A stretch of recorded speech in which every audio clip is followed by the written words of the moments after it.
Hello UPSC aspirants, my name is Shambhavi. Hope you all are doing well. So यहाँ पे हम लोग chapter number 5 like from class 7 that is rulers and buildings of history book was NCERT. इस particular chapter को हम लोग यहाँ पर स्टडी आउट कर रहे थे राइट. सो इसी पर्टिकुलर चैप्टर को हम लोग आगे प्रोसीड ऑन करेंगे. तो यहाँ से हम लोग को स्टार्ट ऑन करना है. That is the topic of buildings, temples, mosque and tanks. ठीक है. अब temples and mosques were beautifully constructed because they were places of worship. अब temples और जो mosque थे उनको बहुत खूबसूरती से कंस्ट्रक्ट किया गया था क्योंकि वो worship, वो पूजा करने की जगह नहीं थी, worship करने की places थी इसलिए.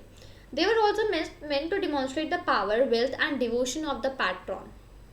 अब वो ऐसी जगह थी जहाँ पे कोई भी पैट्रॉन अपनी पावर, अपनी वेल्थ, अपनी डिवोशन को डिमॉन्स्ट्रेट मतलब दिखाता था, यूज़ करता था. Take the example of the Raja Rajeshwar temple. अब राजा राजेश्वर टेम्पल के बारे में हमने पिछले वीडियो में पढ़ा था. ये टेम्पल था जिसमें कि कहा जाता था कि मतलब उस टाइम के लिए ये इस टेम्पल का जो शिखर था वो सबसे बड़ा शिखर था उस टाइम के लिए राइट. टॉलेस्ट शिखर था. तो अब इसी पर्टिकुलर टेम्पल के एग्जाम्पल ले लेते हैं. An inscription mentions that it was built by king Raja Rajeshwar Deva. एक इंस्क्रिप्शन में ऐसा लिखा गया था कि इसको किंग राजा राजेश्वर देवा ने बिल्ट बनवाया था for the worship of his god Raja Rajeshwar. उनके जो भगवान थे राजा राजेश्वर, उनकी वर्शिप के लिए. Notice how many names of the ruler and the god are very similar. अब इस चीज़ को नोटिस करें कि जितने भी जो रूलर्स हैं और उनके गॉड हैं उन दोनों लोग का नाम सिमिलर है काफ़ी. The king took the god's name because it was auspicious and he wanted to appear like a god.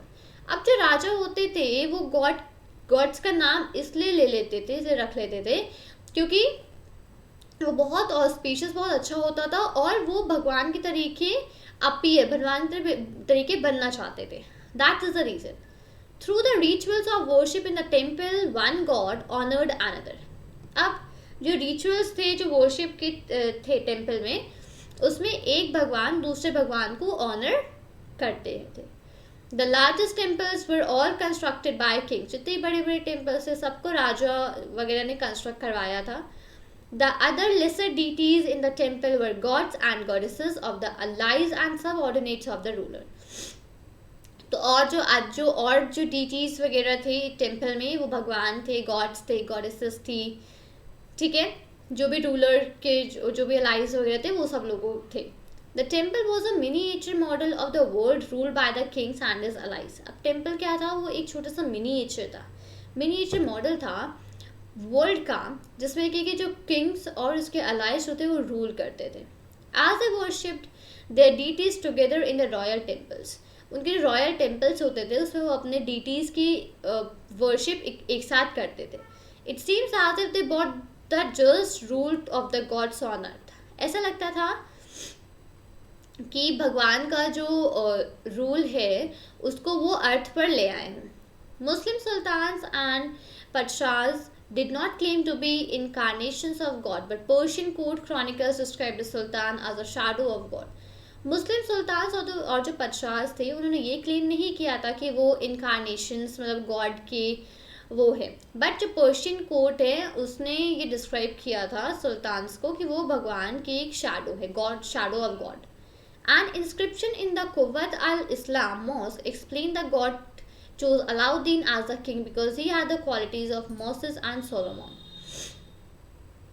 अब एक इंस्क्रिप्शन जो है वो कुवैत अल इस्लाम मॉस्क में इंस्क्रिप्शन है, उसमें ये एक्सप्लेन किया गया है तो कि जो गॉड है उन्होंने अलाउद्दीन को चूज़ किया था एज द किंग क्योंकि उनके अंदर क्वालिटीज़ थी मोसेस और सोलोमॉन की.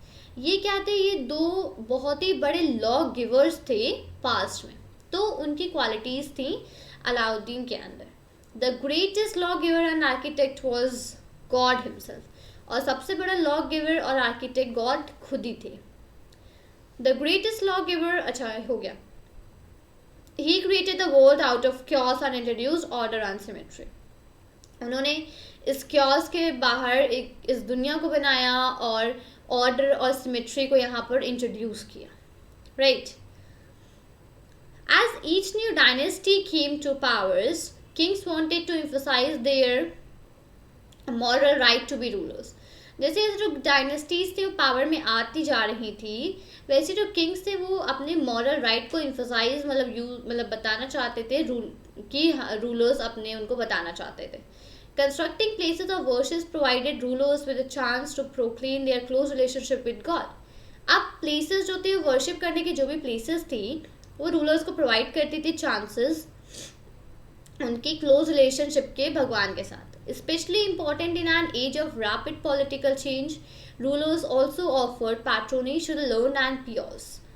अब स्पेशली एक इम्पॉर्टेंट एज में रैपिड पॉलिटिकल चेंजेस में रूलर्स जो थे वो ऑफर करते थे लोन्स और पियोर्स और ट्रांसफॉर्म करते थे कैपिटल्स और सिटीज़ को बड़े बड़े कल्चरल सेंटर्स में, जिससे कि उनको फेम मिलता था अपने रूल के लिए। ठीक है, It was widely believed that the rule of a just king would be an age of plenty when the heavens would not withhold rain.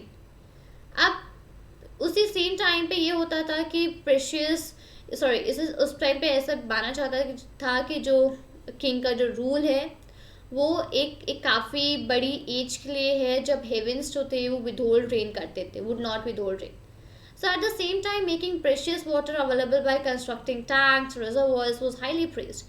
तो उसी समय पे जो प्रेशियस वाटर को अवेलेबल करवाते थे, टैंक्स वगैरह कंस्ट्रक्ट करके, रिजर्वोयर्स कंस्ट्रक्ट करके, तो उसको हाईली प्रेज किया जाता था।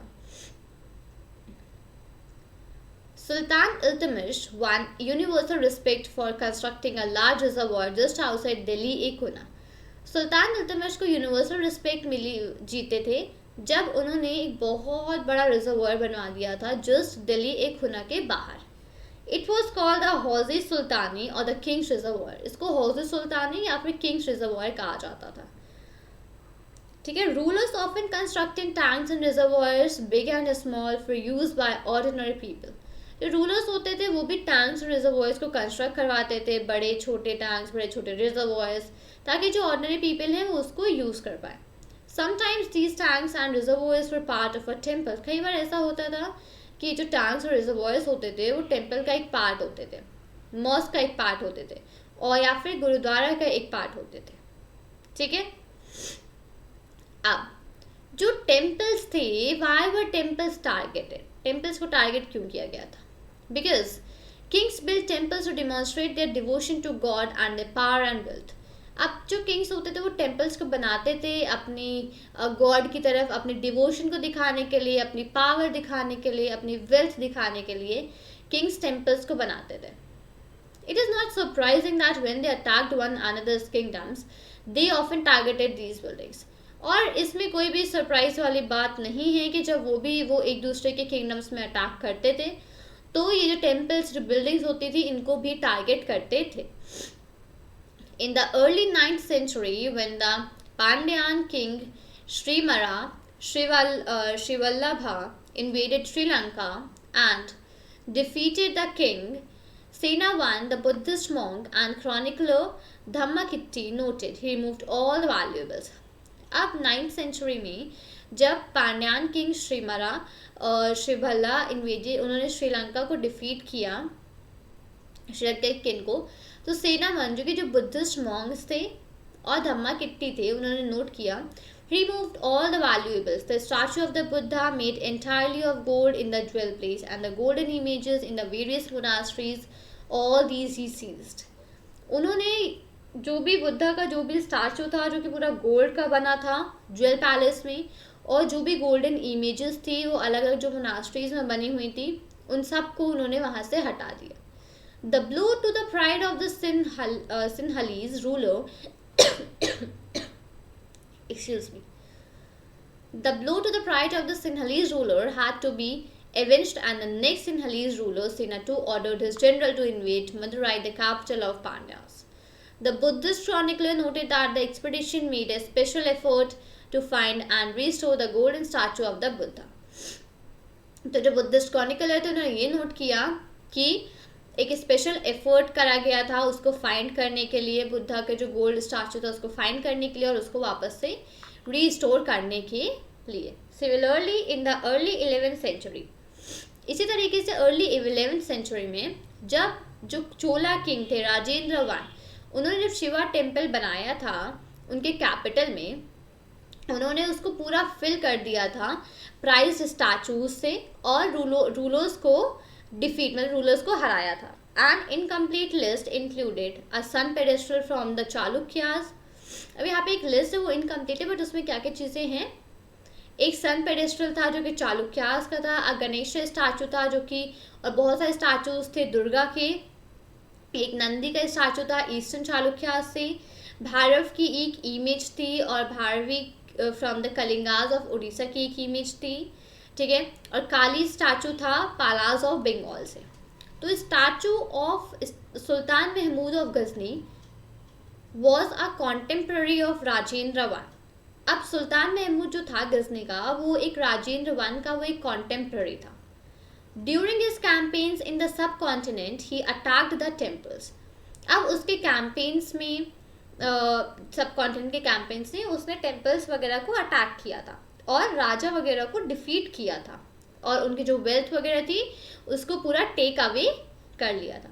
Sultan Mahmud was not a very important ruler at that time. उस टाइम पे सुल्तान महमूद एक इंपॉर्टेंट रूलर नहीं थे, बट बाय डिस्ट्रॉइंग टेम्पल्स को डिस्ट्रॉय करते हुए, स्पेशली जो कि एक सोमनाथ में था, सारा का सारा जितना भी क्रेडिट था इस्लाम का, वो as a great hero of Islam उनको सारा क्रेडिट मिला. In the political culture of the middle ages, most rulers displayed their political might and military success by attacking and looting the places of worship and defeated rulers. अब ऐसा था कि बहुत सारे जो काफ़ी टाइम तक जो पॉलिटिकल और जो मिडिल एजेस के जो लोग थे, वो इस अपने जो भी पॉलिटिकल कल्चर्स वगैरह थे और जो मिलिट्री सक्सेस वगैरह थे उसको दूसरे प्लेसेस में अटैक करके, वर्शिप करके, रूलर्स को हरा करके, ये सारी चीज़ें वो लोग इकट्ठा पूरी गैदर कर रहे थे. तो इस तरीके से ये सारी की सारी चीज़ें, ये सारे के सारे काम चल रहे थे और पीपल इस तरीके से एक दूसरे को डिफीट आउट कर रहे थे. ठीक है, ग्रेट.